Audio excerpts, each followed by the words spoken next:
I understand your intent, because my scenario was to show that there are situations where due process is not followed, and U.S. citizens are being detained by ICE.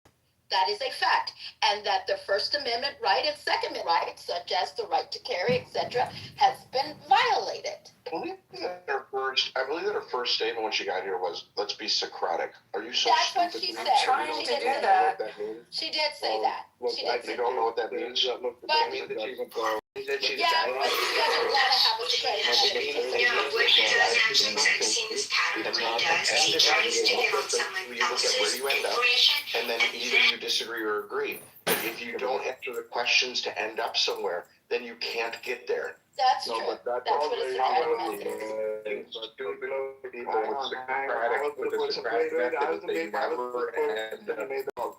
Okay, shut up. Look, I was the one who made the call. I understood.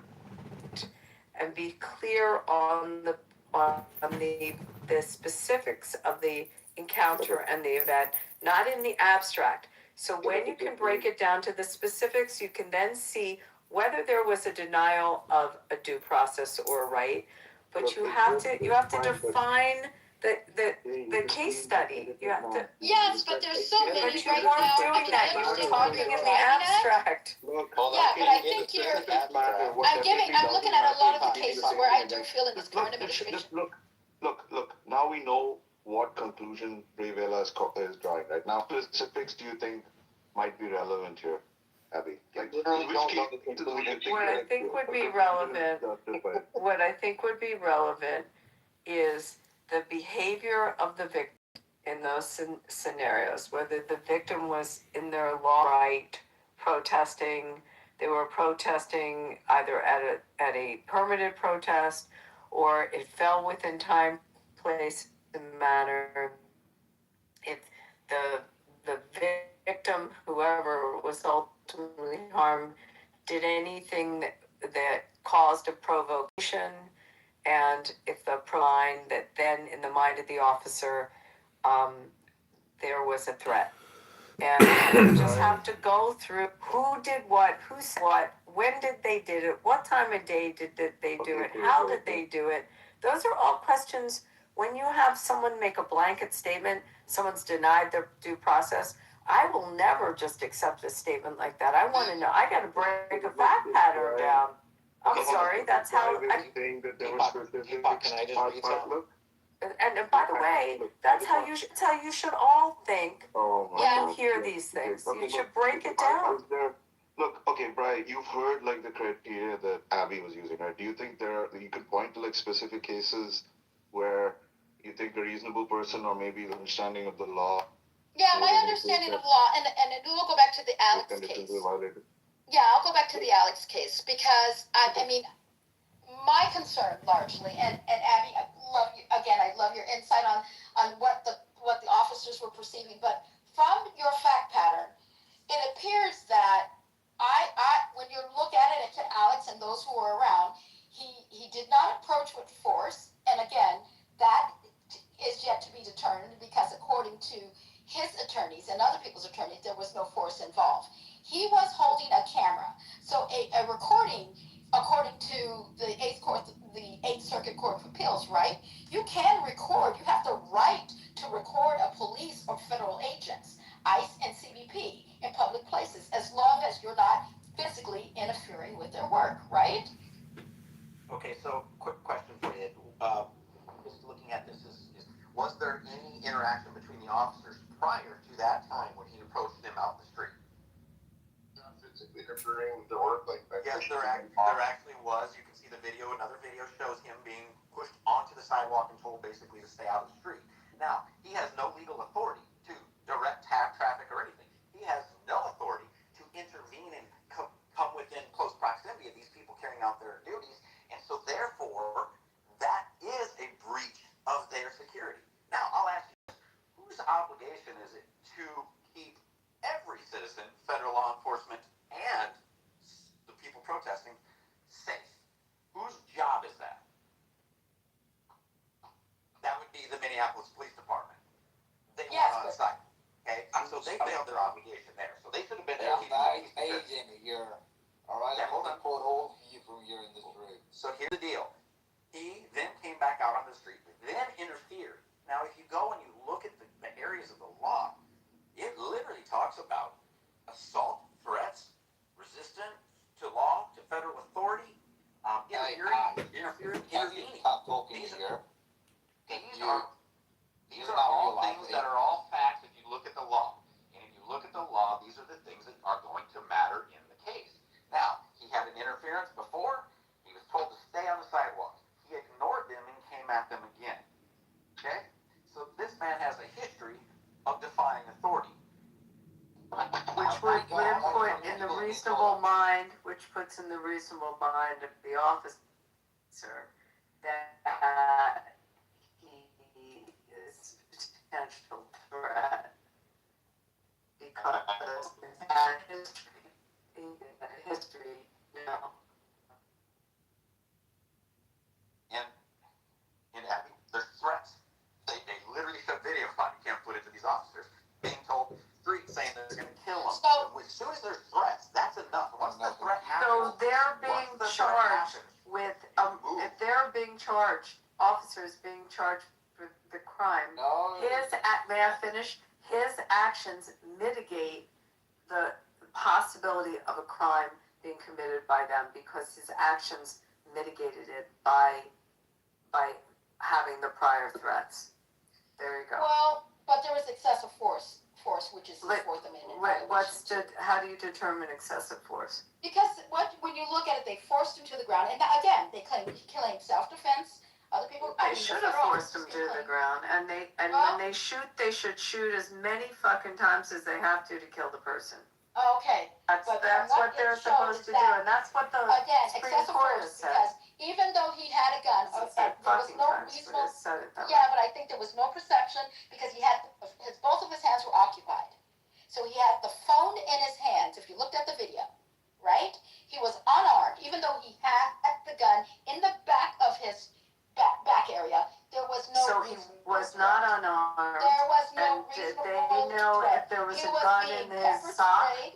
He was being pepper sprayed, tackled, and he was pinned to the ground at the time he was shot multiple times. He was resisting. He was on his knees. He was on his knees, and we don't know if there was a gun in his ankle, a gun strapped around anywhere else. Okay, so has anybody in here, and I'm guessing you probably haven't, Bree, but if you've wrestled, I mean, we could say get in a fight, wrestled, been in a fight, been in a situation where you're in close quarters with somebody. Are you privy to seeing what happened to his hip? Are you privy to seeing the gun on his hip? Because most of the officers didn't see the gun. Why? There were Because several officers. There was an officer that took Bree, it. I let you go. Okay. Please let me finish. Okay. So, do you know what their standards are for what they're allowed to do? How many people can be on per limb? When they're on that limb, are they privy to see what's on his ankle? Are they privy to see what's on his hip? No. If I'm on his left side and I've got a hold of his leg and I'm trying to get this guy on the ground, and I can't get him on the ground, four of us can't get this guy on the ground and spread him out, even on an icy road, right? What I'm looking at as an officer is I see him. I'm on the left side. I am protected from the right side. I can't see that. What you watch? We're watching it from a spectator's position. And what you need to do is a reasonable position of the officer. Okay. Now I'm on the left side, right? All of a sudden I hear gun, and it is a split second later. The gun misfires. What he hears, I'm on the left side. I hear gun. I know all of us have a gun, so we're not going to yell, we have a gun. When we hear gun, we're thinking guy on the ground has a gun. I hear gun, I'm on the left side, I hear a discharge of that firearm. You're going to tell me that a judge is going to be like, oh, you should have waited to see if that was a gun in his hand, because if you look, he did reach back to the right side. He didn't grab it, it was gone. But it doesn't matter. If I'm on the left side and I'm protected from seeing that, I have to act reasonably to do what? Protect myself and others. But say he fires the gun and misses me, but he shoots somebody on the sidewalk. Then are you going to say, well, they were beating him up and it was an accident, he shot them, or is he going to be charged for firing that gun? Now, I'm going to go back one step further and go, what are the legal requirements for you as a gun toter? You're carrying a gun, concealed, and a riot, because that's what by law it is. There's violence, there's threats, and there's intervening and interfering with the officers. All of those things. lean-to riot. What are the legal requirements at that point? To remove yourself, the weapon, from the scene. So these are the things that you have to look at, Bree. So now I'll let you go, and you can try to tear apart the legal ramifications of what I just said that hold it to a certain standard. Well, there's a certain standard, first of all, for officers of the law to have a duty to de-escalate, right? Even though you have a reasonable fear, I understand the reasonable fear, you still have an obligation to de-escalate, right? So when he's on, excuse Hold me? on, he asked me right, so I'm going to say absolutely. I agree with you. They have If to you do have need the to de-escalate. time to do it. But when they try to It's de-escalate, conditional. he grabs the woman and he drags her in the street while they're pulling him off of her. I disagree with that No. narrative because I'm telling you I think we have to see I'm sorry, I'm not Please gonna, walk. I understand, but you've got to look at the timeline and the timing of that. Because at what point you can look at a video and look at the reasonable fear, right? And at which the responsibility and that Reasonable fear of who? For him or for the officer? no, for the officer. You can see, you can look at that, but you can also look at you got to look at the fallacy that is the cell phone versus weapon fallacy. Because first of all, he had a cell phone, but he had a weapon in the back. He never touched the weapon in the back, ever. He had a jacket. You could see you saw the shirt go up and you saw the gun and they circled it when you saw it multiple times, right? But his hand was never reaching towards that is a fact. And there is no other factor towards the reasonable fear at which the officer must distinguish between the defensive posture, which is okay, and an offensive threat. And from holding the phone in his hands, there was no offensive threat.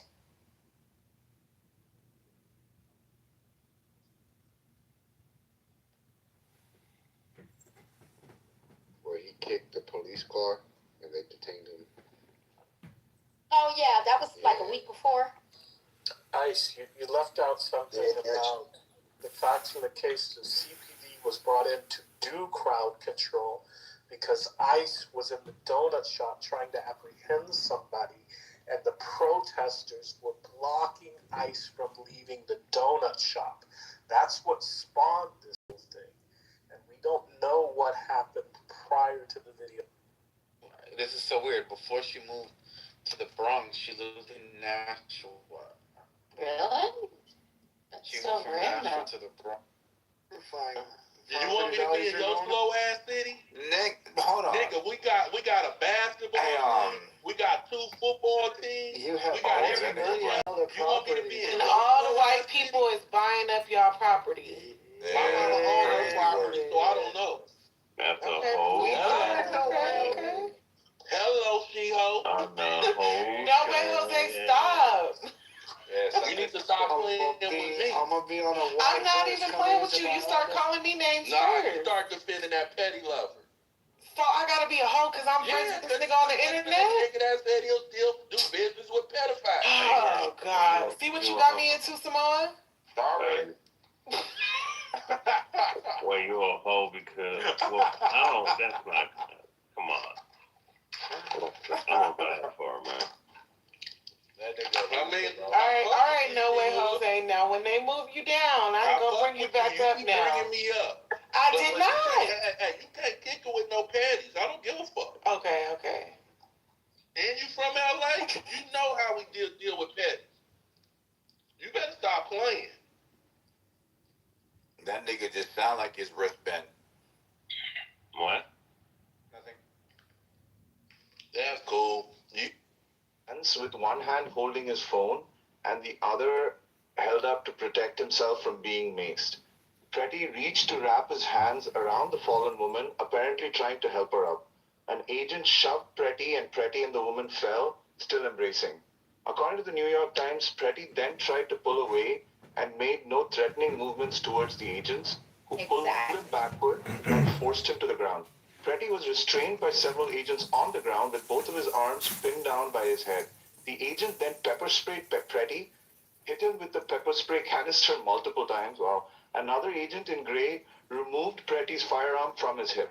A third agent who had been focused on trying to pepper spray the fallen woman and had his back to Pretty, turned around to Pretty after hearing someone yell that he had a gun. Around 5 seconds later, the third agent drew his weapon and shot Pretty at close range, with his arm visibly recoiling in recordings of the event. There's a little bit more. When the first shot was fired, Pretty's gun had already been removed by an agent in gray, and the shooter was standing there. This is just recapitulating like the salience. The shooter also had the sight line to see that the agent in gray had removed the gun, but it is unknown whether he witnessed the removal. Fired 3 more shots into the back of Pretty, who appeared to brace himself against the pavement with one hand. Pretty collapsed, and then the 2 agents had fired a total of 10 shots in 5 seconds. Wrong is his hands were not restrained. He was on his hands and knees. There was one point in time in which his hands were restrained. He was moving away. He pulled his hands out of the officer's hands, and he was moving. He was not prone on the ground. He was not complying. Wait a minute. I thought he said that he was not resisting. I thought his voice said he was not resisting. I don't know. I'd probably resist a person banging me with a pepper spray can. I guess. Prone on the ground with your hands and legs spread. That is not. Supreme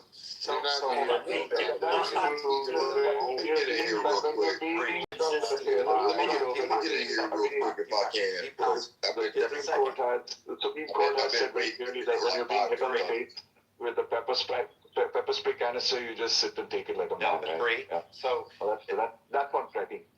If you or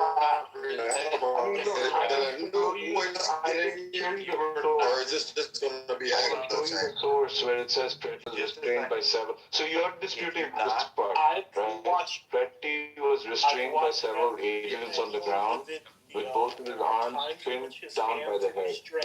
There's times in which they're not. There is a time after his hands were restrained where his hands were not restrained.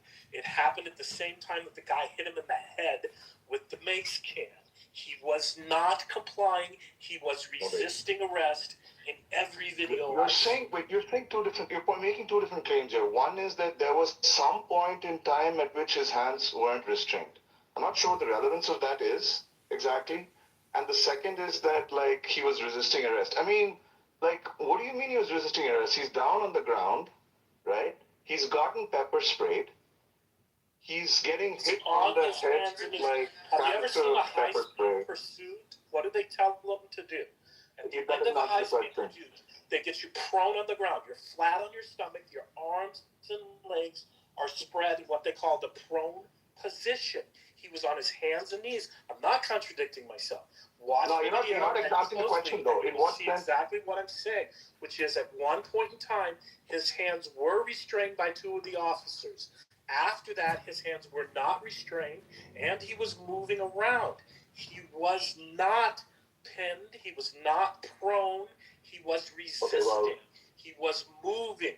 That is technically William, how can you differentiate? Let's just get this. Sorry, go ahead.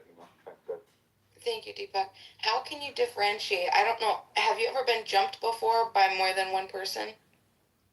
When you're being jumped, right? When there's more than one person coming at you, there's a fine line between protecting yourself from not getting hurt from everything that's happening, and then you're not how can you differentiate him and say that he's resisting versus trying to protect himself? We already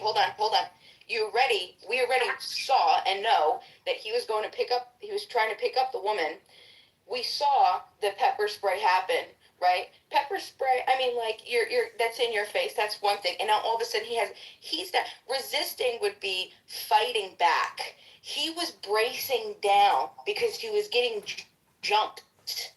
And by you saying, you can't differentiate that. You have multiple bodies, multiple pressure points. A lot of things are happening. Anybody is going to rightly protect their body parts, their limbs, their face, their structure. He wasn't fighting. He wasn't punching and pushing, right? Resisting by bracing down to protect yourself by a bunch of external pressures who just, I mean, I don't know. Look, it's a Yeah, let me jump in here. I have a question though. I've been waiting for a while. I like to jump in here. I have a question. No new questions. We're resolving one thing at a time. No. We're talking about the same shit, bro. It's the same shit, Okay, then go ahead. Yeah. Then just when people jump in and say I have a question, it's usually but I've been asking. I've been waiting for a grip. I've been real polite. I've allowed everybody to get in front of me. Please keep it on topic. Would you allow me to speak? Let me know when I can speak. If you keep it on topic. It sounds like he doesn't want to be on topic. I don't know. Are you going to go ahead or? Dude, you're weird. But anyway, here's the point. The question, I know, I can tell. The point of it is are any of these people paid? I fucking knew it. I knew it. That 3 second pause. That 3 second pause can tell you that told us all we needed to know. Getting paid to Okay, die. people come on stage thinking, they just here to give a TED talk or some bullshit. Okay, look. So Bhima, I kind of said mostly what I wanted to say. So does anyone have a response to that? No, I was just gonna say, like, don't police officers do self-defense classes? They take shit like Krav Maga, BJJ, and shit like that. So they should be able to, like, hold the dude down without firing off a shot and detain him. You know, I think it shows lack of skill and professionalism to take somebody's life because a shot rang out from a gun that he didn't even have in his hand. I think that shit is weird.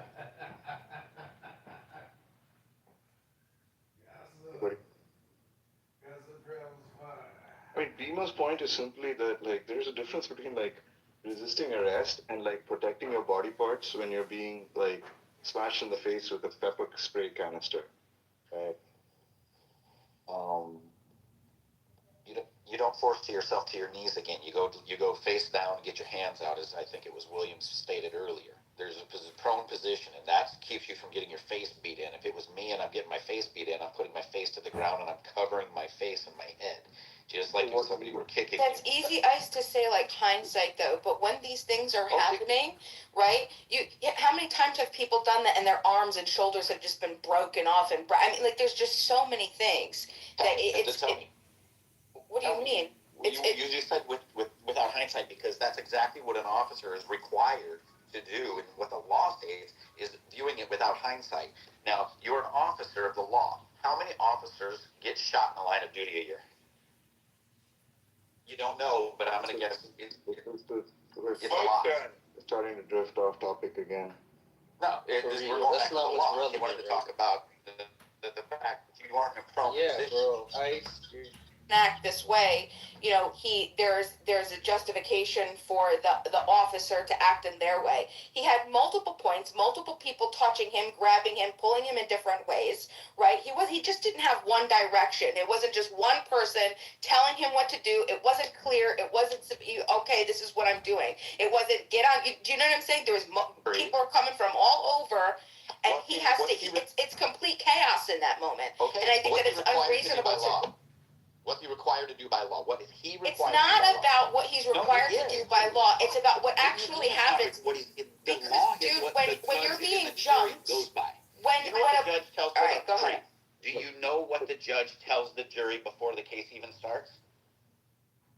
He explains the laws and how they are to view them and interpret the law. That's what the judge does. And so, why is that? Because they have to understand what is expected by the officers and what is expected by the person being apprehended. When you start to resist arrest, the laws start to change. I beg you to please go read the laws. Don't interpret the laws, just read them. And That's great, but we gotta interpret the laws. You can have all the laws on the book. Sorry, we have to make oh my god. look at other cases where cops got shot. What type of shit was that? Okay, that's great, CM. But look, if we're gonna look, the point at issue is whether whatever was happening there counts as resisting arrest, right? And I still don't see it. I mean, you're saying that there's a very specific position you have to go into when the car. It's like it's like in kindergarten when they say crisscross applesauce, right? You cross your legs or you get sent to the principal's office. Like, no, I don't think that's. I suspect that's not quite how the law is supposed to be interpreted, right? Like, obviously there's behavior that's going to be clear to a jury and a judge as being resisting arrest, right? And then there's another set of behaviors that like won't be, right? And from what I read in this description, it doesn't sound like he's resisting arrest, right? So he's down on the ground. He's protecting his body parts from like, getting smashed in with the pepper spray canister, right? At some point, his hands were pinned behind his waist, right? Now this other guy is disputing. He's saying he saw the video and he's saying that's not true. I mean, okay, it's his word against the New York Times, I guess, who's done a freeze frame of the whole video. But okay, whatever. Look at my picture, and that's one of the freeze frames that they've done. They've shown this picture all over. You can see this is the point they started shooting, and you can see his right hand is free and up off the ground. It's reaching outward towards the right side. On the left side, you cannot see. I don't know what I'm looking at. I'm sorry, but I just one frame is hard to like. What am I supposed to be looking at? Like, What do you see in that picture? You see his back side with his right hand completely free. Nobody's on it. Look, I have no idea what I'm looking at. The problem is I've barely seen the original video. That's your evidence, bro? Are you serious? That's a freeze frame that everybody's Oh, doing out there. it's just a limb sticking out of like a blue tax. I have no idea what this is. There's one person in that picture. You can't see it. it looks like two people, to be honest. It's two people on the right and left, and then Alex Preddy in the middle. Alex Preddy is on his knees in the middle, yes, and it's his right arm reaching back. You can see the other officers standing up and they're starting to shoot. That's the point at which the gunshot started. They froze it there. To give context, do you all understand how hard it is to get shot by the police coming from someone who's had a gun on a police officer? This is not police, this is ICE. Yeah, but this is not police though, this is ICE. You We haven't had the kind of thing. ICE is federal officers. Yeah, but I think it's not jurisdiction of relevant police. though. I'm pointing out why it's irrelevant. Right? Yes, but they may not have the training as Yeah, exactly. as the military as the Minnesota As the police would. Not that the police have like, amazing amounts of training either in this country, but whatever. So, okay, even if we're going off the context of so you want to play semantics, federal versus local police? No, I don't. No, I want to play the game where categories of people matter, right? Like ICE is not, like the military is not the police for good reason, right? We don't send the freaking Marines in whenever, someone's house gets robbed. They don't have the training to know how to deal with that. That's not their jurisdiction, sir. It's not really their jurisdiction. They don't have the training, right? It's not their They don't have the training to deal. Not that the police have either, honestly, but they're supposed to at least. And that was a poor example because most Marines flow into law enforcement, so that was a very poor example. This is part of the problem. Yes, this is part of the problem with policing in this country. Oh my gosh. And the Marines go into cities all the time. They did it all throughout Iraq. I mean, they do get their training. In the war zone, yes. Yes, in war zones, yeah. So Deepak, let me ask you something, sir. Do you appreciate the quality of life America gives you? Yes. Right. You know that's based off of law. You know that quality is preserved by law, right? Yes. Very much. This is why I'm very much in favor of a rule of law and not in favor of paramilitary forces under the control of the federal government. The kind of thing that I thought libertarians told us to watch out against, right? Well, a lot of that stuff comes from the G20. Law enforcement trains by the theory of having to operate one level of violence above what the target or what needs to be neutralized is operating. The fuck kind of principle is that? Where is That's that called written how you maintain That might be your trying to fantasy understand the reality. Look, that might be your fantasy version of GTA law enforcement bullshit, but that's not how law enforcement has usually been everything in civilized Western countries. Having a firearm on his persons and refusing to comply. Dude, it's more than just law and order. That might be your jackboot fantasy, right? It's beyond idiotic to employ that kind of behavior as a concealed firearm. Yes, you are. Yeah. And you talk about appreciating the rule of law in which this country was founded, right? You are a prime example, sir, of not appreciating the history at all. Of how you got the country that you neither understand nor deserve. Wait, what did you say?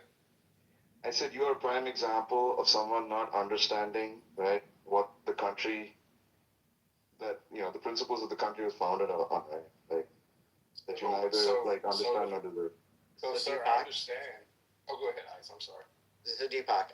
So I'm just going to run with you a little bit on the training thing. So it's a different type of training that they both do, and there's both on-the-job training and all of that both do, right? So knowing that the Minneapolis PD is better trained to keep the public safe in those situations when ICE is trained for deportation actions, where does the obligation lie for the security of the people on the streets? And that means whether it's federal agents, it doesn't matter, anybody on the streets of Minneapolis, where does the obligation lie for safety? What specific, like you're saying, who's responsible? Where does the obligation for safety for the people on the streets, every single person on the streets and on the sidewalks, who holds the obligation for their safety? This brings me to confliction, okay, because I don't think that we need to ask permission to protest, right? I don't think any power that is corrupt is going to give you an opportunity, give you the blueprint on how to take it down, okay? But with that being said, I do know that is why we largely put in permits to protest, because it's for the cops to come out and your local police to protect you, protect the citizens, protect everybody else. And I feel that's ultimately right. And I think ultimately that's what failed here. We can, I'm upset about Alex Preddy. I'm upset about Renee Good. I think this is really new territory that we're what is it called, traversing right now, right? And so I think ultimately it's really about where do we want to go as a people? Like, we're America, okay? We're supposed to be the best country in the world, okay? We have morals. We don't need to be, that didn't need to happen. And there's better ways for us to do everything, but also not to just say, hey, don't protest. Don't listen. No, that's good. It's good. And I get frustrated by everybody that is particularly the right. And excuse me, this is very frustrating as somebody who is, built up and, I based my career. I was all right. I was a Republican. 10 years ago, the Republicans weren't talking this. Republicans, we were hanging out, bringing weapons, fully, max to the teeth, loaded to protest. This was a constitutional right. This is what we were meant to do. I'm happy that our American public is showing out, they're protesting, and they're saying, hey, look, because listen, we have a system, but sometimes the course of action, right, of stopping what some people perceive to be harm and then actually stopping the policy, it's difficult, right? Why do we protest? Specifically, we have the ICE is right under the control of the presidency, right? So what are our options? Free speech, assembly, petition the government. So what do? We protest.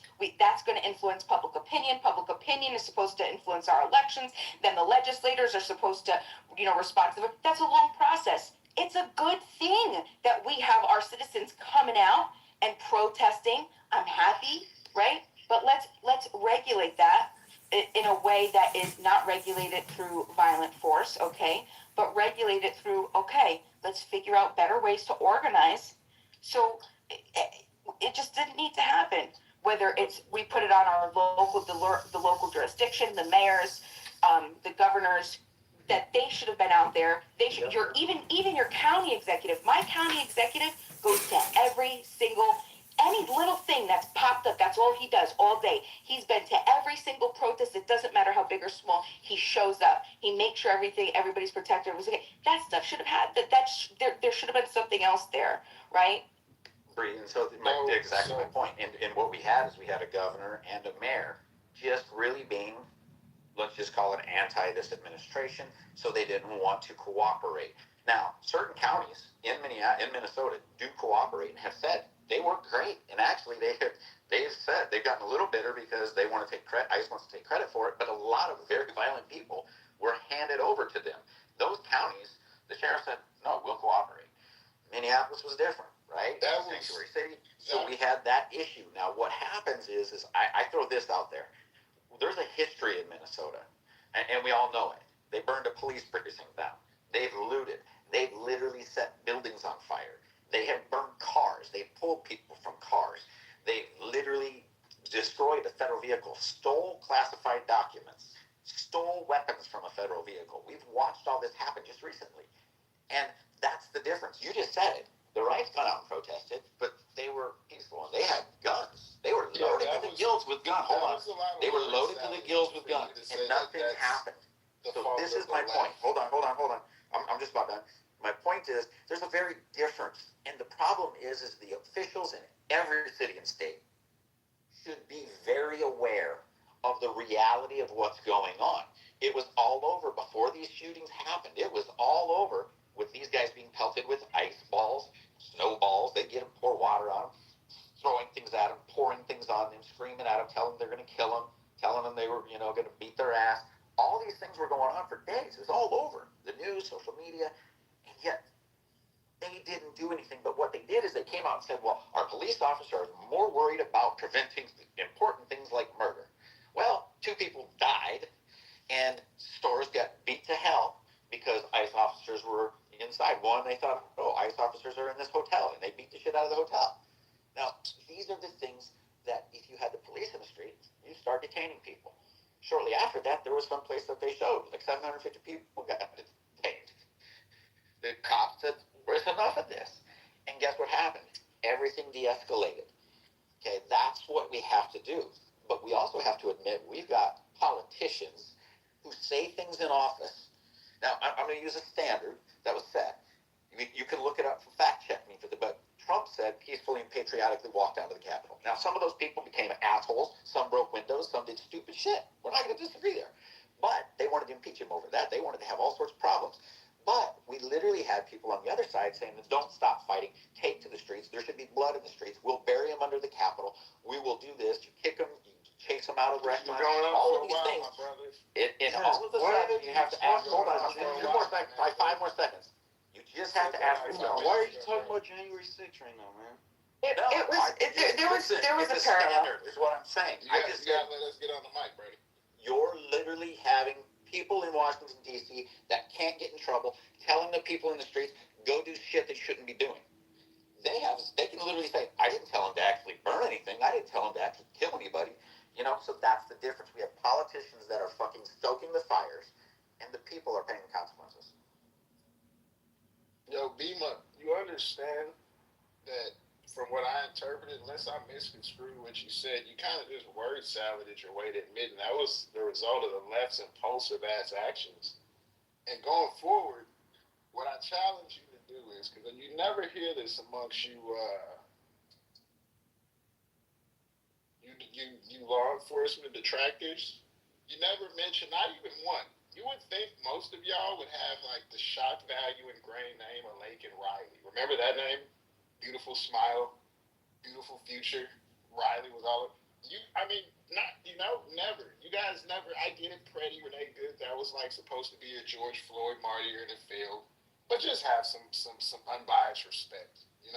Mention some of the other people who were like good contributing members of society and not purposeful agitators at a fucking protest. Yeah, I don't think that's why they're. Yeah, I don't think that's fair at all. I think that's fair. I don't think that you're being, take it for what it's worth. But I don't think that's. I can't even deem you to be credible, right? Because what you're telling me is that one, you know that these people have only gotten a paycheck and that they cared zero about what was actually happening. You were able to be in their brain. You have all these magical powers. Hold on. One second. So you have all these magical special powers that nobody else does, where you could be in the mind of these individuals and you're able to mind read because you're so special about what their intent was and what they were trying to do. That's dishonest. There have been many people. Hold on, wait a second. Especially in a sanctuary state. Guess what, sir? I'm in a sanctuary state. Do you know we have all of our Republicans right now? Hold on. Wait, hold on. Hold on. Well, sure. Well, because I'm not a bootlicking statist, okay? Right. Well, listen. Well, actually, that might not be that bad argument for myself.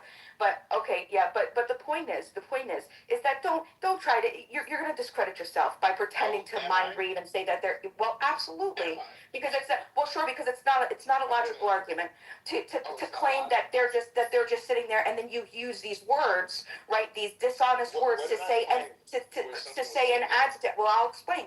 You use the word agitator. Do you know that's a specific word? That's a specific adjective that's being specifically used from one side. And you're talking about being objective. No, sir. No, it's true. Stop trying to Because conflate this. listen. Okay. Well, you keep listen. I listened to you. I didn't interrupt you, and I can't fight. I can't fight over you. So go ahead and speak. Go ahead and speak and get whatever you have to out, and then I hope that you can give me time to respond. Go ahead. We appreciate you being a good orator, all right? But stop. It's not even a fucking retort. Focus on the argument, sir. Focus on the argument. Dude, All right, all you're telling me is you don't like what I'm saying, so stop. And you're interrupting, so clearly you're uncomfortable. If you can't be civil interlocutor, then step out, sir. Go ahead. So that's my point. To claim that you have special powers of what their intent was or what they were doing. There are plenty of people that are very passionate about this, that have been passionate about this for the past 20 years. This isn't something that's new. The only reason that I believe, this is my personal opinion, because it just makes a lot of sense, is that there's going to be more of this in the news right now because of the increase in the activity. Just like anything else, when you add something, when you add more fire to the flame, more fuel to the flame, there's going to be more situations, and it's going to be it just brings naturally more eyes are going to be on it. We've increased. DHS announced January 3rd of 2026 that they've increased ICE agents. We have the most manpower ever in the history, 120% increase. We went from 5,000 to 7,000 agents the year prior to 25,000 agents. Okay, there's a lot more activity. Okay, and that's just in 1 year. So it just makes sense that the public is going to be more, especially sanctuary states. And when you have a sanctuary state, what is a sanctuary state? This is federal state power. This is the territory that I'm talking about. Like you're talking like these people are your enemies, and that's what I think is a sickness. It's an illness. The people, everybody in the United States, whether you want to call the left ill and the left sick, the left calls the right sick and ill. I think you both are sick. I think you both are sick because you don't want to sit there. We can't have solutions, and you don't reduce what's happening down to some basic principles and then just stick to them. You get so caught up in your identity with your political parties that you want to tote your political party over, and you're both so performative. The left and the right are so performative, using dishonest descriptions, right? Where are the objective? We're objective people where we could sit here, we could really look, okay, what actually happened? Where does America want to go now? When we have a sanctuary state, when we don't want our police to cooperate with ICE because those people, that's the constituents of that state, right? That's representative. This is what the people want. The people say, hey, look, we don't mind that these people are here, right? Well, come and take the criminals, that's fine. But for everything else, we're going to expect prioritization and proportionality. And if we don't see that, we're going to protect our neighbors. And I agree with you. There's a lot. Like I was outright pissed the first time when Kristi Noem ran out and said something after the grenade. Shut up. You should come out and say, hey, there's an ongoing investigation. It's what they always say. They don't say anything. She did. And then she did it again in the second one. And I'm just like, you're an idiot. It causes more problems. The best thing you do is you act like a civil adult and say, we will have a statement. We are just learning of this. I'm not the freaking head of Department of Homeland Security, but I'm going to tell you what I would have said. We're investigating this. I wasn't on the ground. I will be reviewing all video footage, getting statements from people on the ground, and we will have a statement as soon as possible for you. Simple as that. Don't play the political bullshit game that she tried to play. Hated it. Hated it with a passion. I moved from South Dakota. I didn't mind what she did there. But what she did those two shootings, I looked at her and I said, you're a dumbass. You don't immediately defend. You literally have to be, hey, no colored glasses, no blindfolds. Let's watch and let's see what happens. That's the way that both of those situations should have been handled from her. They failed miserably. both sides, as you say, play it, and right now it's more divisive than it's ever been. Joe Manchin has talked about this. Bill Maher has talked about this. There's a reason him, Andrew Yang, and others who have ran as Democrats for president have said that they've drifted from that side. We've also watched some people on the right become pain in the asses on their side. And what we need is to have more common ground. Look at John Fetterman. This man is putting a freaking target on his back. Why? Because he says it. It's country over party. This is nonsense to call each other Nazis and all this fascists and everything else. We got one guy that's standing up loud and proud and saying, that's enough. And you know what? Maybe he should run, because you know what? He'll get independent votes. He'll get Democrat votes. He might even get some Republican votes, because everybody's sick of the division. Both sides are. I think everybody can admit that. I appreciate that gynocentric viewpoint. You know, it's very typical. Very typical. Because that was a very performative, as you said, performative display of just that. And I just want to say, what do I want? I lean more right. People, when they sit to have a conversation with me, are like, well, you're not as far right as I thought. No. The law is the law. If you want it changed, you go to Congress and you get it changed. You start. Or you overturn it. You challenge it. And here's the deal. You don't do it in the streets by threatening to kill people. The funny thing is you have people yelling about ICE with masks on while they're wearing masks. Well, ICE isn't coming to your house and just arresting Bima or Bob or Joe or me or Abby or anybody else. What are they going after? One thing. But guess what those protesters are doing? They're literally getting people's numbers, addresses, and doxing them. No, they're recording your pictures via Palantir software, and they're getting your face biometrics and putting it on a list.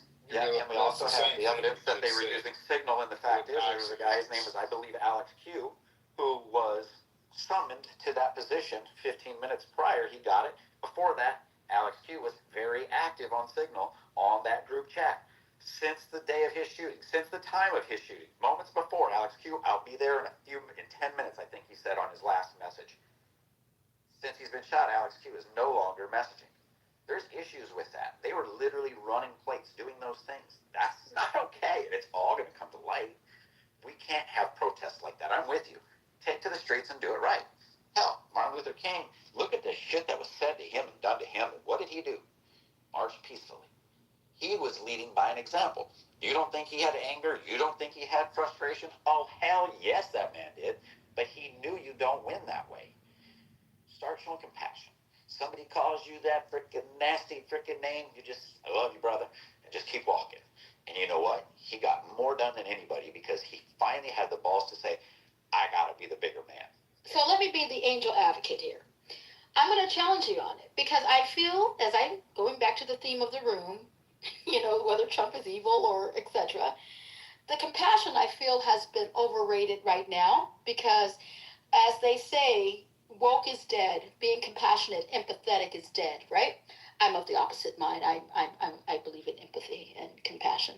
But what I've seen in this world, which is why the people are divided, right, is because the leaders of today, whatever side you are on, is driving the narrative that I hate you, you hate me. And the one thing that resonated with me one day was when Trump said, well, God says love your neighbor, but I say hate them. He said something, I'm paraphrasing, but that's what he said.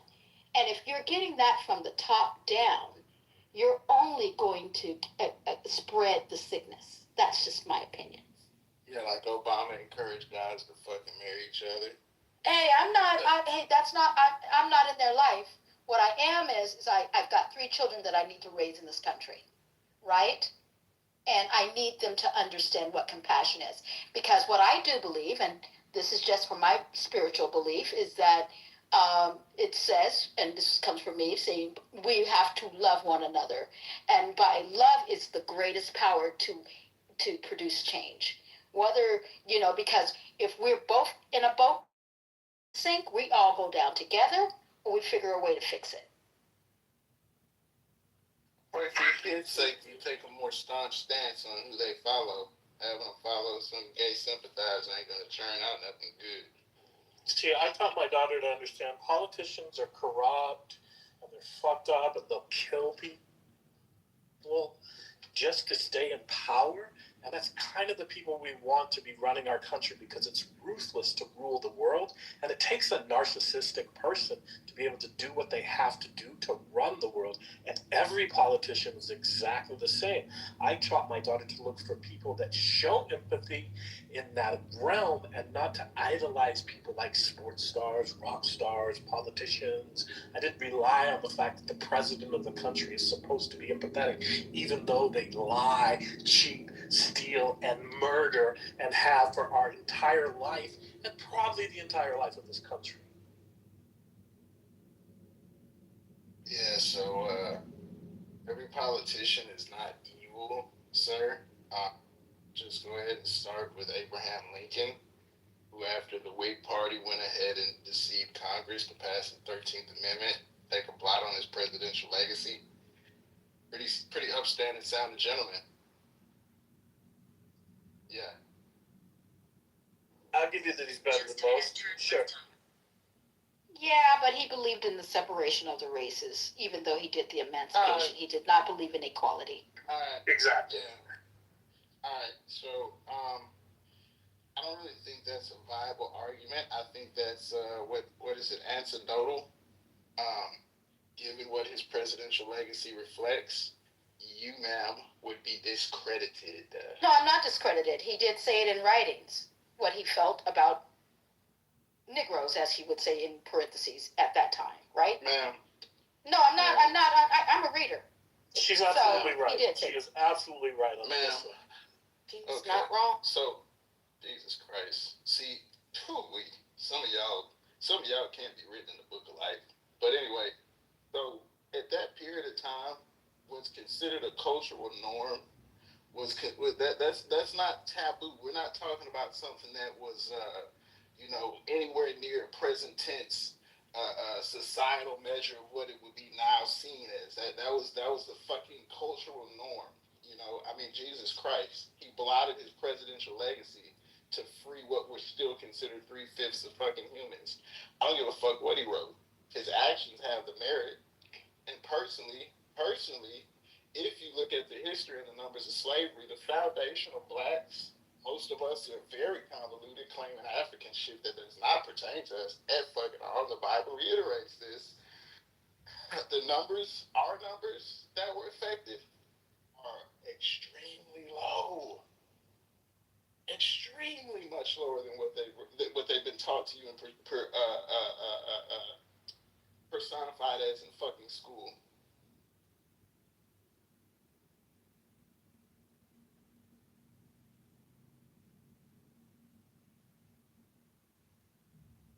If you read the history books, though, the Civil War wasn't about slavery. It was about the preservation of the Union.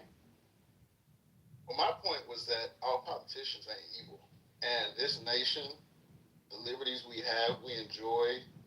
The reason why, there's a fuck ton of us from all different walks of life that all want to be here and are grateful to be here is because of those men and the ideals that they had.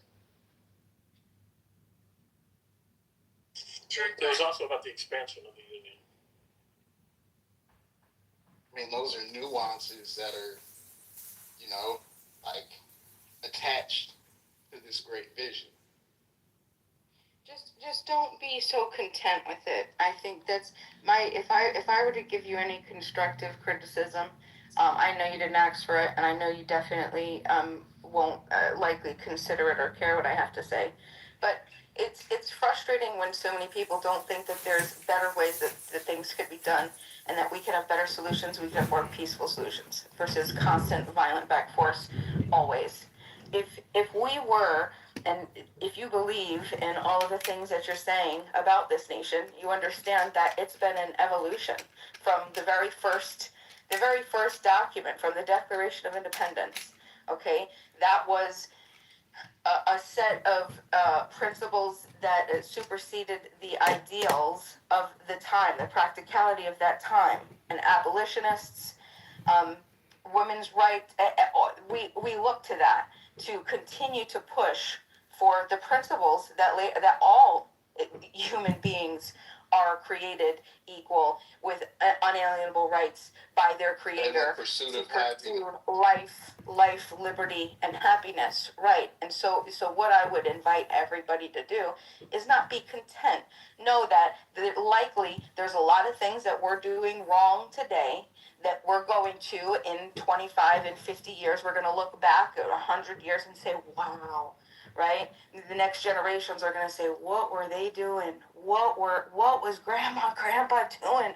Well, all that they just sat back and let that happen. Like, that's incredible, because we're going to be at hopefully such better places. Keep pushing for better options, for more reasonable options. We have to stop the tribalism and stop looking at everybody as our enemies. Like, if you want to categorize somebody as your enemy immediately, I don't trust you.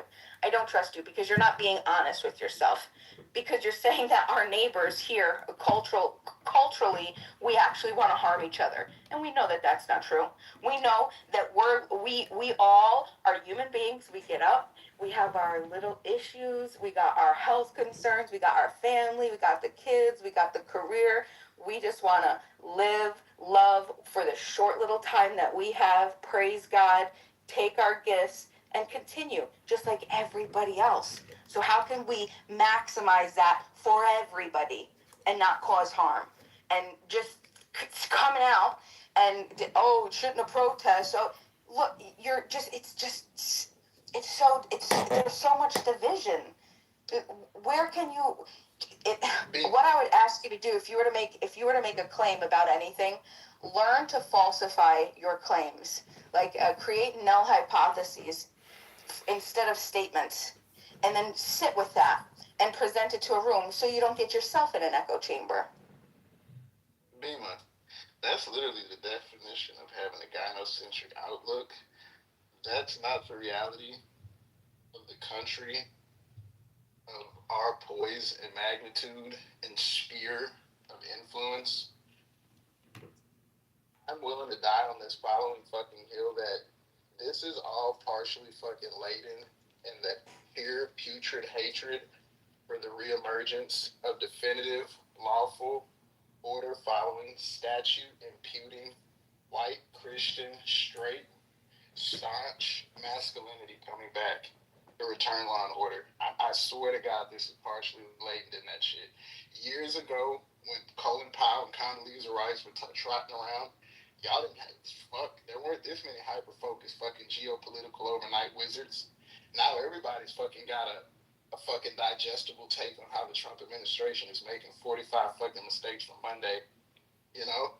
Fuck that. I'm dying on this hill. I might sound crazy, but fuck that. I don't know why you keep saying gynocentric. Like, you don't think that, like, logic is Everyone deserves a chance. Everyone deserves a chance. That's not reality, man. So hold on. We're not talking about reality. We understand how oppressive and tyrannical and authoritarian people and human beings can be, right? Especially people that even in a conversation and are exposed to the idea and a reflection with a mirror shock. Hey, look, you're being a little, you're contradicting your own statements, okay? Man, you understand real time there are conglomerates that hate each other's guts, but to oppose us will work together. We're facing almost destabilization of our fucking dollar. Saudi Arabians didn't renew that contract that fucking, fuck, his name escapes me. What was his name? It wasn't Carter. That they do their business deals in the dollar, the reserve contract. The petrodollar. Yeah, there you go. Thank you. They didn't renew that. Like, I mean, you're talking as if we have the luxuries and liberties of, like, the fucking, 80s or 90s, or or maybe the economy was just a little bit more forgiving and things were nicer. So there weren't certain things looming on the horizon here. Now, I'm not even talking from the perspective of considering Iran imminent, which I don't. I don't think it's imminent. I think it's retarded that we even. No, we're not. There's no way we're going to war. It's too much mutually assured destruction in too many facets. But anyway. But isn't that the point? I'm just going back to what Peter Thiel, who's the money man behind all of these people, and which is why I think this shit is evil, is because Peter Thiel's philosophy, who who funded J.D. Vance and one of the biggest donors behind Trump. He has a very different philosophy that he doesn't believe in competition. He believes in power. And power is his ultimate goal because he doesn't believe in sharing. There's a philosophy that he's behind. This is not speculation. You got to read his mimic theory, right? He believes that everybody wants to be great, and he believes that everybody wants to mimic. And you can Google mimic theory by there was a French philosopher that Peter Thiel follows. I think René Girard is his name. But one of the things that he believes is that power is not something that can be shared, but it's by differentiation. And those who have the power make the rules. And that's why the billionaire class, or you can call it the Epstein class, whatever you want to call it, they're the ones that are allowing for the destabilization, because the key piece is the more destable it gets, the more power they're able to grab because they have their assets and their money and different resources than where we have it. That's a good concise take. I give you that. By the way, Ice, I want to apologize. I wasn't trying to overtalk you or interject. I feel like I was kind of overhogging the mic, so I'm going to go ahead and kind of let someone type it. That was a good take, though, Ms. Vila. Very concisely said, too. I like that. But I still believe in hope and love, right? I'm like Bima. I have this internal optimism.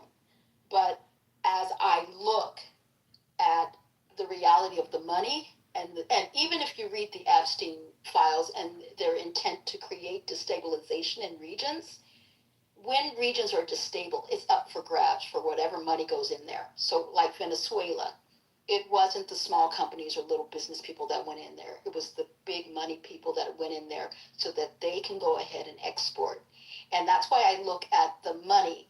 As much as people may advocate for Trump, I'm not against one side or the other. I don't have derangement syndrome. I have a class issue. Maybe that's my concern. And when the access begins to become very difficult for average citizens that are not in the 1%, and I say average citizens because that can range, then we are no longer allowed to play. We're not going to be part of the game. It's another good, concise take, man. You got some good takes. I like that. Very, very, very prompt and astutely delivered. Agreed. Voice, too. I give you that, too. I say, you got voice. Unlike some gynocentric views, Yeah.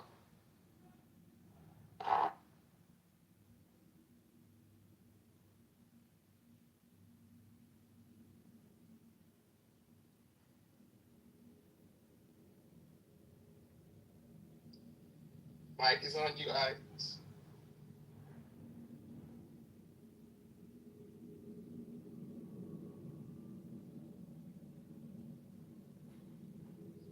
Sorry, did I miss something?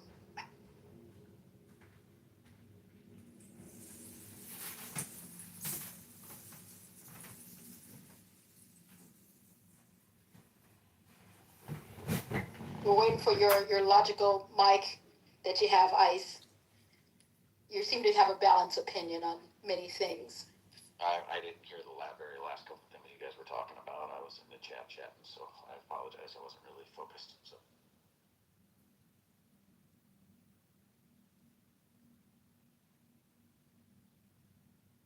I guess it goes back to the theme of the room. Maybe Trump is evil. Changed my mind. Yeah, I don't think he's evil. I just think he's brash. I think he's, he uses the same tactics, and they work. I mean, after Davos, you had two political leaders who do not like Trump, openly stated that they are not fans of his, but they said that they needed Trump to do this because Europe doesn't want America's fingers meddling in their business, but yet we want them to pay the bill. And it's time that Europe stands on its own 2 feet. Two separate leaders said that. And I was like, finally, this is all Trump wanted. He wanted them to start, hey, we can't carry the heavy load for everybody for all over the world. And then you're like, wait, you guys aren't the world police. Well, you want us to be. You want us to be the world's, uncle handing out the money. So, for me, I think there's the brashness of which he's always done things, and he comes out and says wild things, but in reality, he knows I'm only going to get part of that. But if I start really freaking crazy, they think they're winning, So I think that's what he does, and he's not a great speaker, so he just kind of goes with some side-ass stuff, and that's where he is. So do I think he's evil? No. I think he showed some compassion with some things he's done with other families. If you watched the speech today, this man is paying for a woman that nobody even knows to have cataract surgery that was there. This guy does compassionate things, but he doesn't want people to know he's got a soft side. He wants to be this big tough guy, which I think is dumb. I think it's good to show the soft side once in a while. But it's Trump. That's just who he is. So, he's a brash asshole. I think sometimes it's funny when he comes up with the nicknames.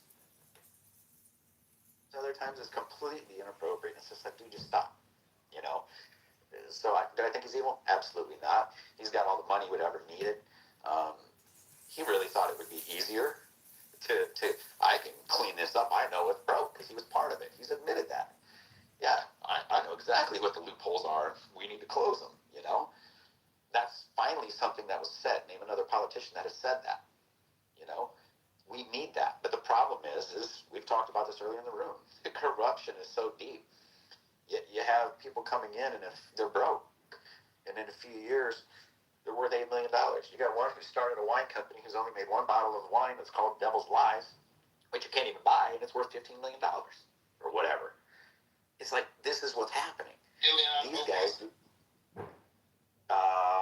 yeah. And then the other one was worth $8 million, and they asked her, you were in the negative when you got here.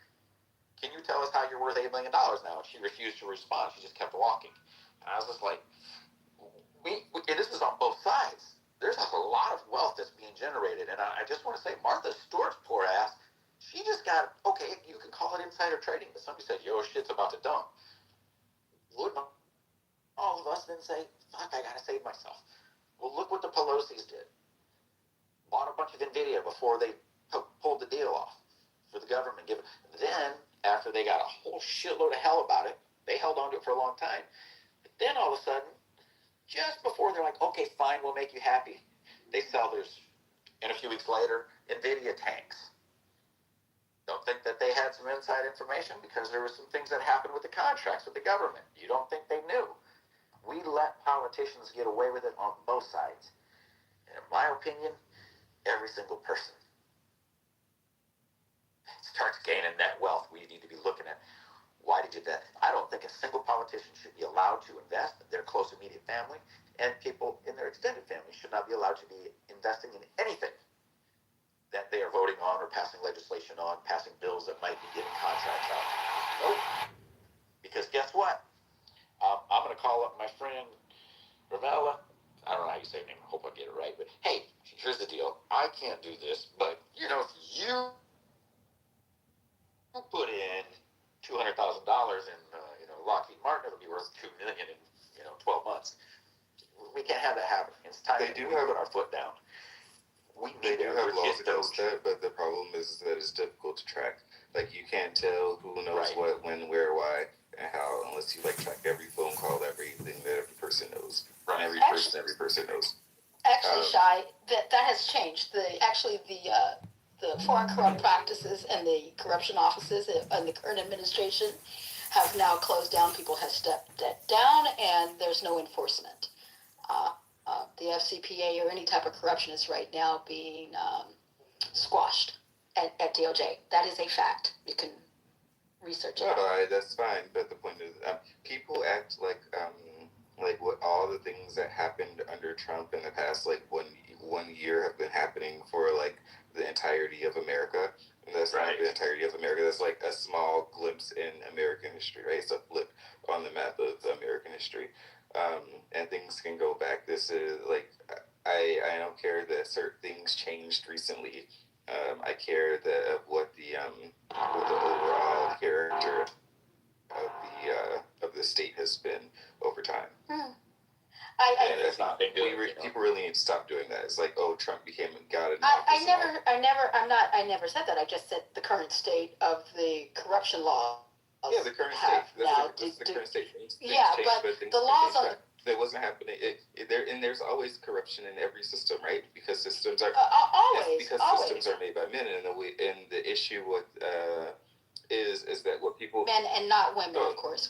Some women make some systems, but also the reality of it is the aspect of the corruption happens through the fact that people look at the system, they try to figure out how to game the system, and they perfect a gaming of the system, which allows them to benefit where other people have not found this gaming of the system. Right. You're interesting. Shay, I find it. Hold on. So I just want to bounce off what he just said. So, and what you just said. So it's been changed, right? But has anything stopped or was anything prevented before that? No. We know for a fact, if you look in the past 10, if you follow for the last 10, 15 years compared to 20, 25 years ago, and you see this steady climb that's still beating hedge funds. But if you look over the last 10 years, 12 years, holy hell, it's a skyrocket. So what was in place didn't work. And if you don't shut it down, just like the education system, we're spending more money than anybody per child. Why aren't we going to the places that are leading and saying, what are you doing different? Let's do it that way. That's how you make changes. I'm sorry, but the federal government blew up and it wasn't getting better.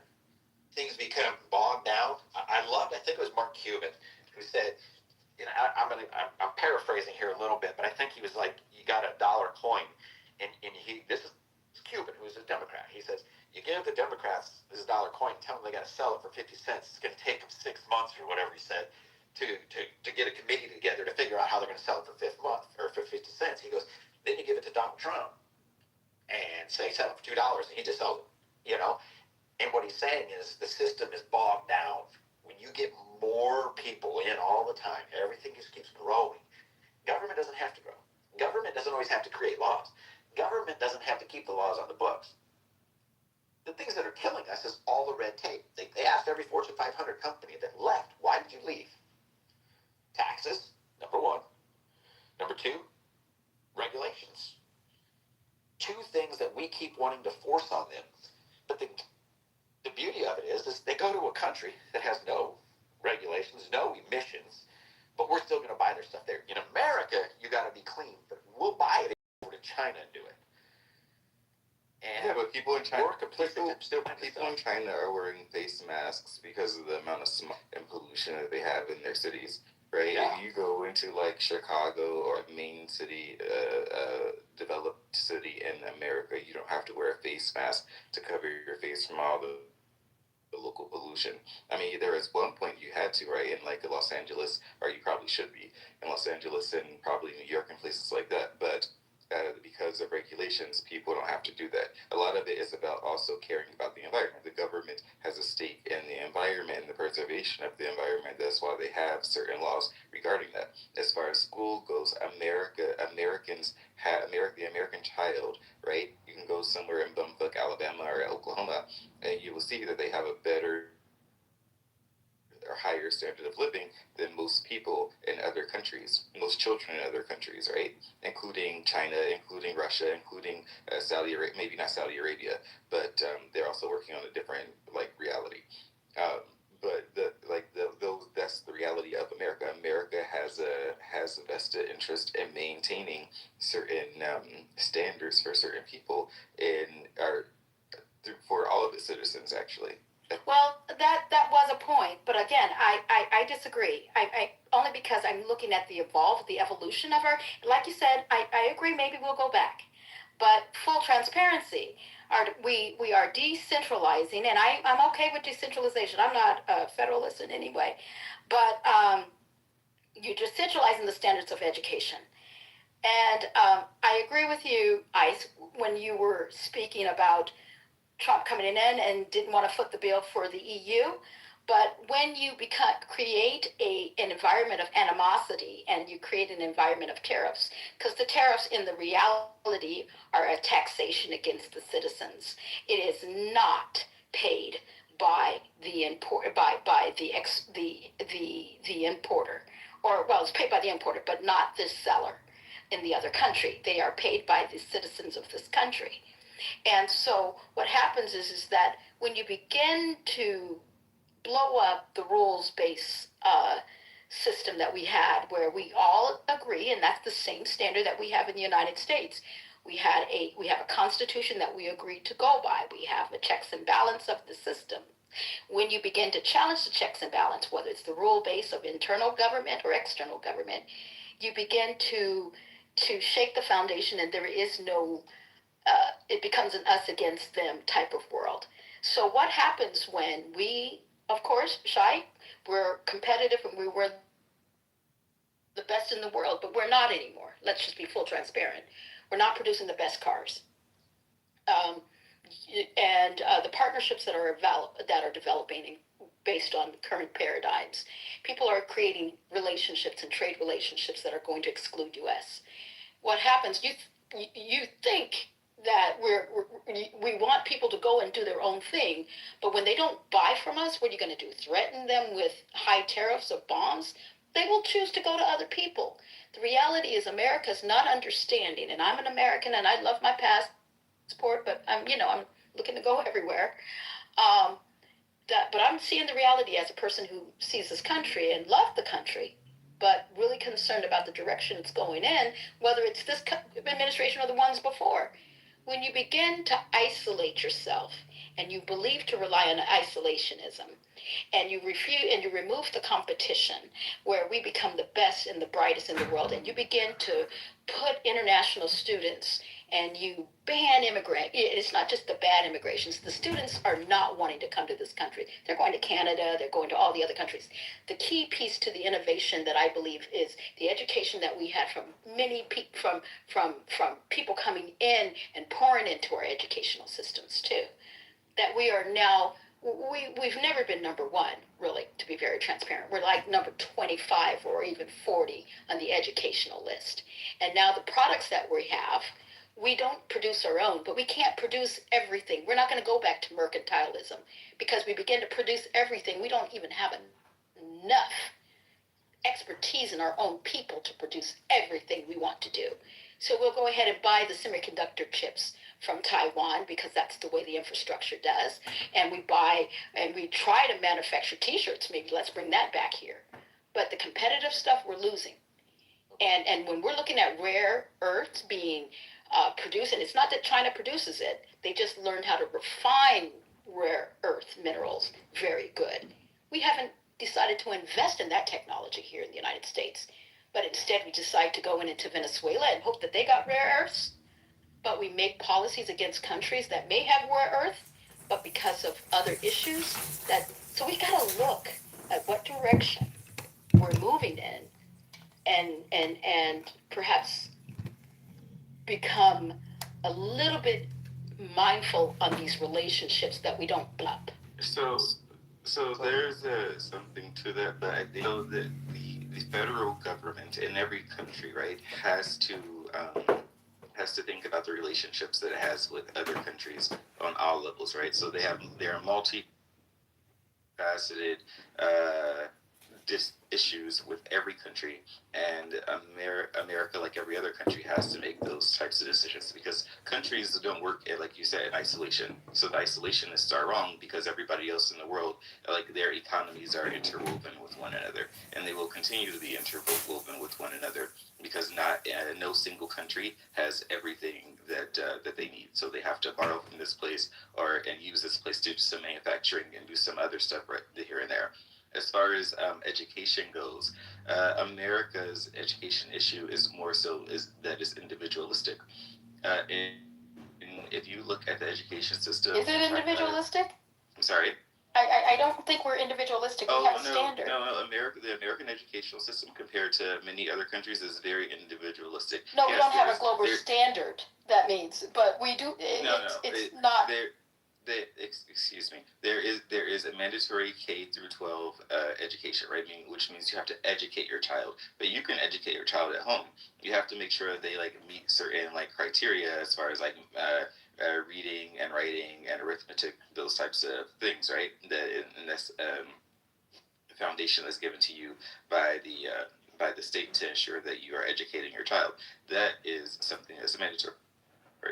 But you have vocational schools, you have various other facets of schools. You have that in other countries too.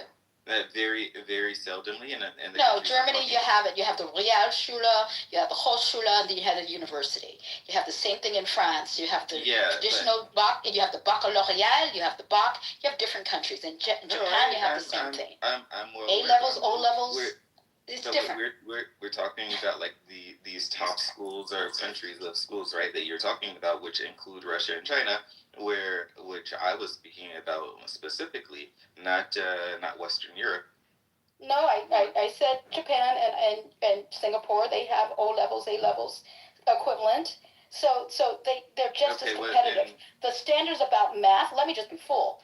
We're very weak and sad at math.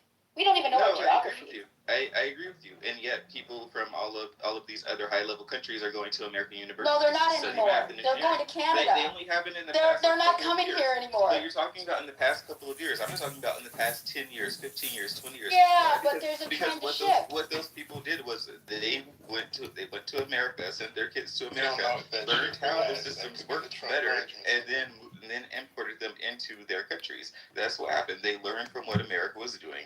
They copied it, and actually, in some of those countries, they actually have satellite campuses for the top universities in America, so that they can still teach their kids. But here's the funny part: they weren't American citizens that came here, though. See, if we were so good, we would be producing our own talent to that great level, right? I'm not disagreeing. And exporting our talent to other countries. So what I'm just saying, hold on. You didn't even allow me to finish my point. You just wanted excuse me. I wanted to finish my point. The fact is, if you ever look at Chinese or Russian education systems, which are the highest in math, Yeah, I understand the Russian system very well. Give me a second, ma'am. Give me a second to let me finish. That you will see that their schools are hardcore factories, right? Their schools are hardcore factories. A fifth grader is doing high school level math and science in Russia and China that would compare to a fifth grader in America. I mean, it's astronomically different, right? Those levels of math and the amount of homework that they get per night is astronomically different. Kids are going to school from 7 in the morning until 7 at night, and then have 3 to 4 hours of homework at night. They're doing college level homework, and they're being pushed into that direction very early in their lives, and that's across the board. And not everybody can handle it. And until recently, China had a very high level of suicide rate amongst its students. It's changed over the past decade or so, but it was extremely. China and India actually are the top for at sending students out. They all come to America. There was over 600,000 of them, I think, in 1 year, just to give you an idea.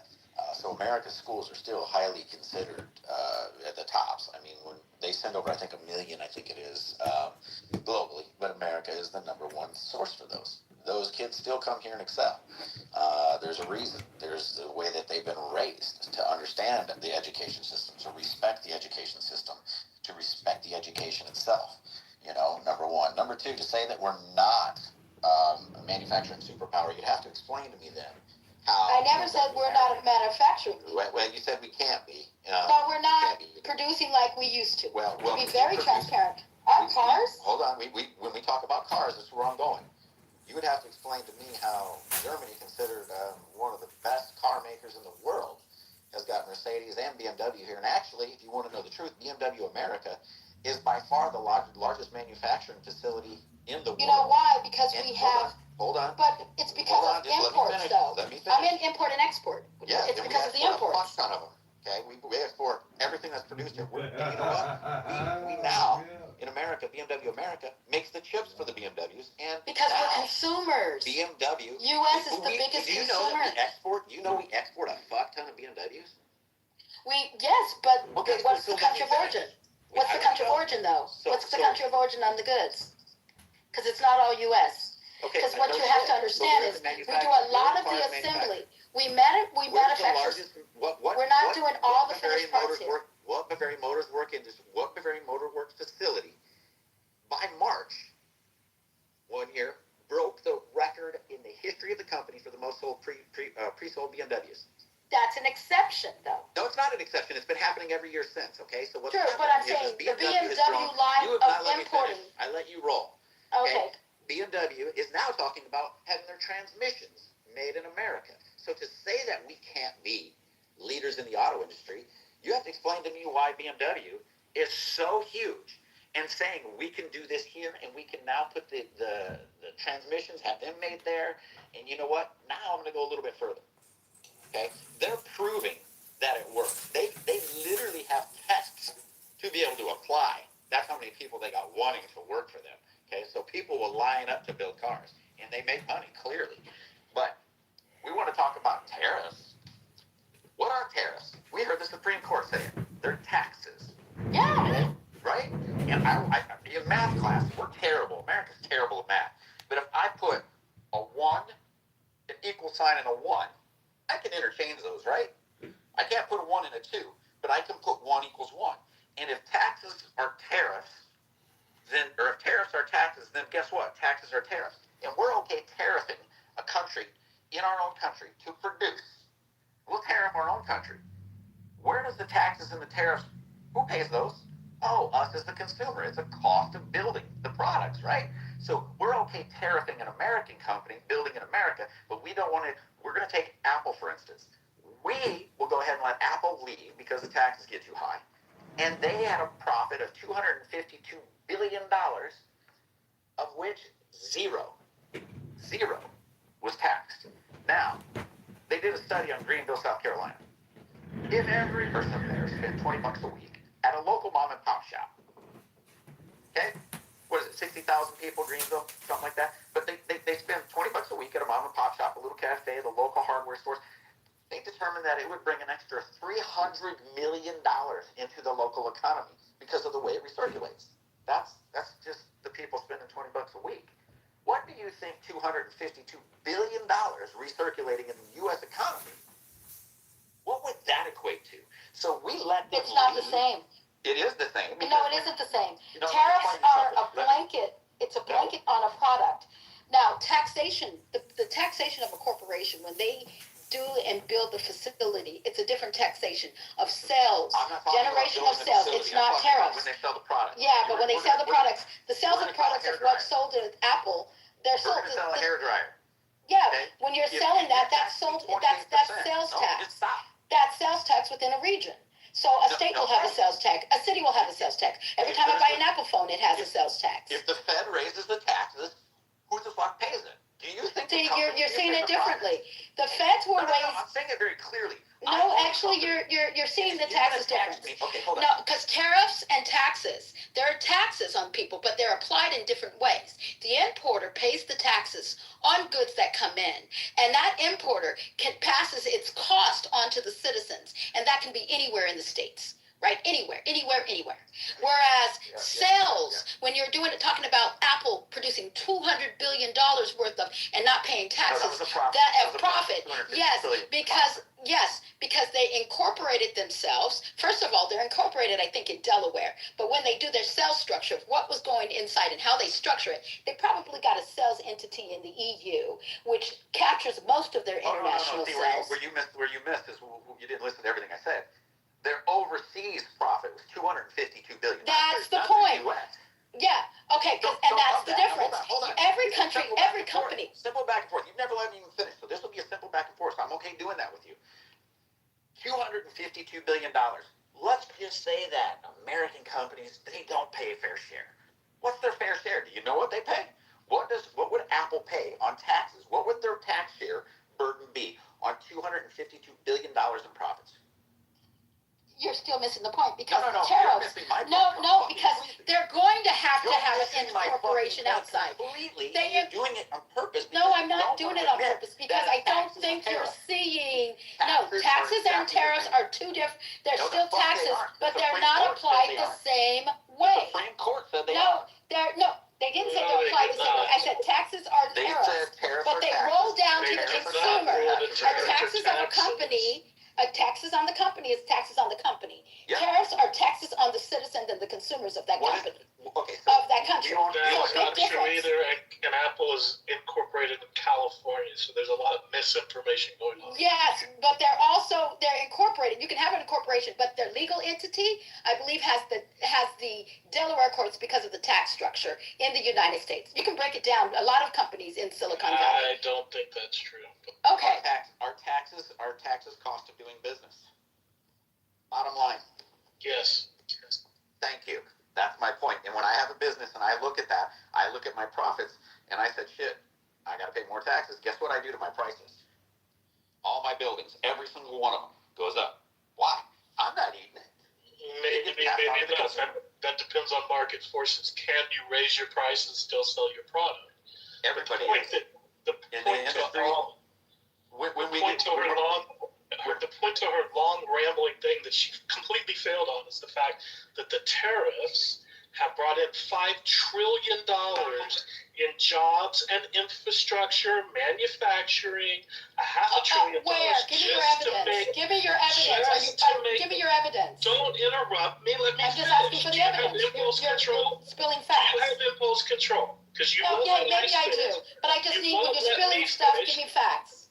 Hold on, do you know that we literally had company? Do you understand how to let somebody finish talking? I'll finish my statement later. I'm sorry. We had the nation's leaders standing next, the fucking leader of the nations, standing next to Trump saying, we're pledging to do this, building a steel manufacturing plant in the United States. And you know what? Oh, that might be expedited because guess what? A steel plant closed in the United States, which means instead of going somewhere else, they might be able to buy that one and start sooner. Oh, so it might not be 5, it might not be that pushes it. billion. He's claiming 20 of the pledges. It's $5 trillion deals signed, including $500 billion for TMC to come over here and make chips in the state of Arizona. Look it up. I don't have to provide my receipts. Go look it up. Yeah, I know TMC. It's in Arizona. That I'm familiar with. Full disclosure, I work for Google, but I'm a professor in the daytime too. So you can look at me. So I know that. Well, you're jumping all over me, going, prove it. I'm telling you the facts. $5 trillion in deals came out of Trump floating these tariffs and causing American jobs to be created. A tariff is not a tax. The Supreme Court did not rule it a tax, and I can prove they didn't rule it a tax. And if Abby's still in the room, I bet you she'll back me up on the law of the ruling, just like she backed me up the last time we had a conversation. Not really. She didn't back you up the ruling, but she completely backed me. No, she didn't. But anyway, go ahead. They didn't rule that a tax is a tariff. The tariff is not directly a tax to the American citizen in every I said to the single consumers case. It's not. If the market forces can get the raised price, they're going to raise the price and pass it on. If they can't, they won't. It's not happening across the board. And right now, with the economy struggling, because it's struggling more than people believe it is, and it has been for years now. By what measure? What's that? By what measure? When we just look at the spending, when we look at what the GDP is, when we look at housing. GDP is up. It was up to 4 something. They're predicting the Atlanta Fed says it's going to go 5, maybe 6. Right. Okay. It's been wages are up 4.4. Wages are up 4.4. Right. The CPI is down. It was 2.7 at the end of the quarter. It's dropped to, I think it's 2.4 right now. Unemployment's a bit higher. It dipped very, very minor. But by what measure are you saying the economy's messed up? Okay, let's go to the decline, because I'm going to go back to the manufacturer decline. Yes, we declined in 2025 and 2026 at the very beginning. So from let's do the whole year. The prior year, 2025, job losses were between April 2025 and December 2025. All the way to that time, we lost about 72,000 to 108,000 jobs, right? So there's a stagnant job growth too. So you can't say they created jobs, because when the economy is slightly declining, you're not creating jobs. That's why you have the market. That is why you have the market that you do have, because the tariffs also create a strain and availability of cash by the companies that were paying the tariffs, at which they also limit the hiring and the goods for coming into the country. You had small businesses, as in the woman who was working on, there are several people who are working on Etsy that had small businesses, and we know that small businesses are the blood of this country, where they had to pay the increased amount on the tariffs. One example was, what was it called, rose gold, that this woman was making goods on Etsy. You can look up that little piece and case. She had a problem because the tariffs increased about 40%. We're not talking about the 15% that's part of the IEPA tariffs that were now considered illegal, right? It was the blanket tariffs that were put in place, and she had to close down the doors. A lot of small business, because the profit margin was so slim, that they had to consider either laying off people or close their doors. And that is the reason why there was a there was a decrease in some of the job losses, right? Okay. But okay, so you said that manufacturing is down. It's up 0.64% year over year. I think it's 2.4. So look at the manufacturing decline in 2025. Okay, you said 2026 Research is it. down, but 2026 it's up 0.6 already. I just actually looked that up. But what I will tell you is this: manufacturing. Everybody thinks big manufacturers. Do you know what percentage of manufacturers are over 100 employees? Like less than 17%. 93%, I think, are under. No, 70% are under 20 employees, and 93% of those provide health insurance. So manufacturing isn't these huge conglomerates like Apple that we need to bring back. Nails for homes. There was only one manufacturer 10 years ago. I don't even know where my nails come from now. Guess what? We can bring those jobs back and they can be profitable. There's manufacturers all over this country doing it still and making great money. I can tell you, I run a manufacturing company. We do engineer wall fucking panels, roof panels, ag buildings, commercial buildings, homes. We do it all. Okay? And what I'm telling you is, now, there's a decline. Now, I'll tell you this. That's not true. The numbers on manufacturing just came out and they're up. I don't remember the exact percentage. Come on. Yeah. But they're not sustained. That was just based on January, and not even February's over yet. We're talking about the entire 2005. And your numbers, you've got to look at what's available, because there was a government shutdown and the numbers were not being produced. But okay, nevertheless, when we're talking about manufacturing, you're looking at chemicals, food and beverage, and tobacco, and you have a small number that do computer electronics, which is about 6%. And we're up 2.4% year over year. Yeah, but the hit 6.6. Is that what Trump numbers told you? No. Okay. Go look them up, please. Okay, whatever. Oh, okay. Okay, whatever. Now here's what I'm gonna slap the living shit out of somebody out there. I know, because we heard for 4 fucking years we had record growth. No shit, dumbass.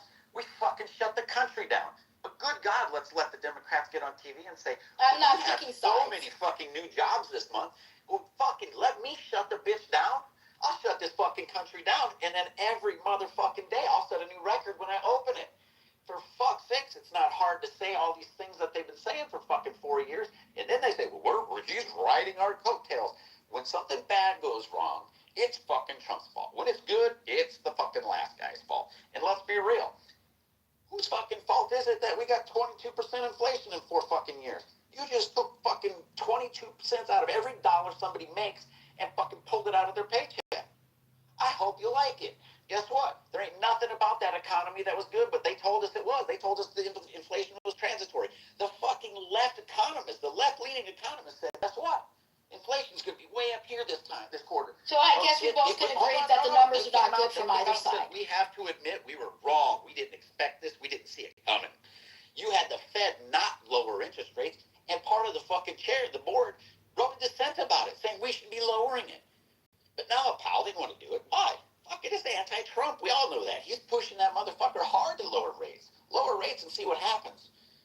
Because guess what? I love it when somebody says, well, when I bought a house back in this year, we paid 14%. Yeah, the house you bought was $62,000.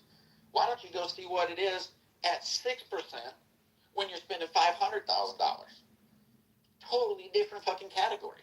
And this is why people are totally off. You can look at all the numbers back then when it was 2 or 3% for freaking mortgage. House sales are going to fly. This is why prices went through the roof.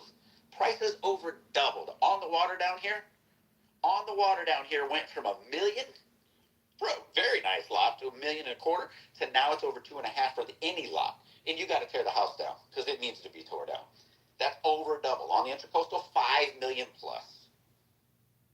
This is what happens when you do things. And I thought it was bullshit. You should not have lowered the interest rates that low. There's a lot of things done throughout all of that.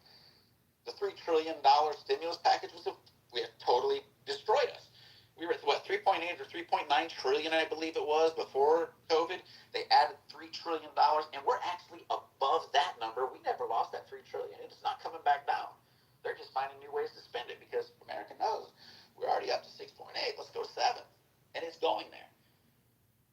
This is what's happening. We got a government that's just sitting there spending money. And guess what? We want to blame inflation on the president? No. After this 1 year. The people running. 1 year. What's that? I'm not blaming, and I'm not blaming one on one Like you go to person. McDonald's and they hand you a meal. We're sitting down at a dinner. It takes time to get the meal delivered. Hey, I'm not blaming just one year. Trump had a prior administration too. Nevertheless, let me correct real quick.